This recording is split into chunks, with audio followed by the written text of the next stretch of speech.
Sego. My name is Jesse Brant, your Mohawk jeweler, and today I will be explaining 3 different methods to get your ring size when it comes to ordering a custom ring.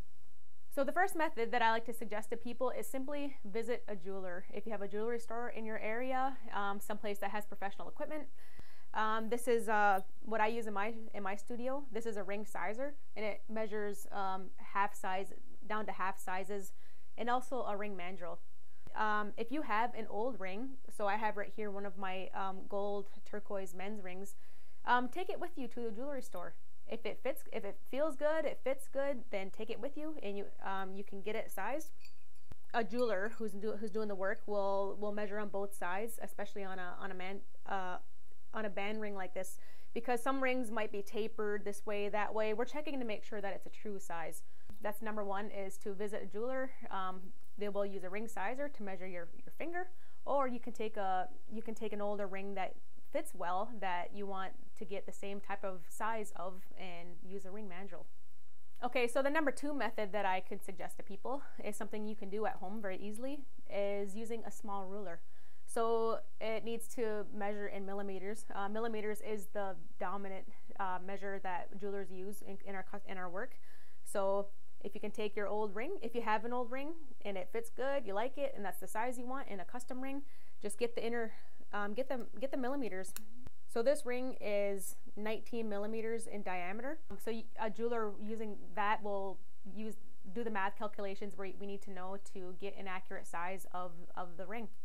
Also, if you can get the millimeters in the diameter of the ring, you can do a Google search. You can go online, you can use any search engines and search ring size chart. So ring size charts, there's thousands of them online, and they will tell you if the diameter is a certain 19, 20, 21 millimeters in diameter, it will tell you what size that ring is, because all the math is done, and it's done in a chart.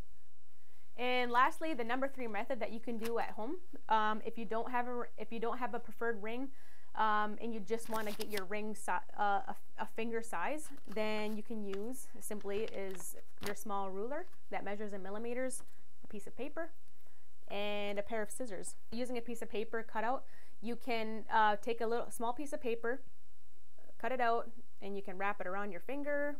And once you can if you can get it to wrap around and the both ends meet, then you can measure in millimeters the length of that, and that will tell the jeweler that they need to use a band ring formula, do the math calculations, and they can do what they have to do to get the actual size. And also, you can use a ring size chart online if you can do a quick Google search. So that is the number 3 method. It's not my most preferred method, but it is fairly accurate. I don't prefer it because our bodies, they change all the time. In the summertime, our blood's flowing, our fingers tend to expand when it's warm. In the wintertime, our fingers tend to shrink. So because it's cold, all your blood is not flowing right to your periphery.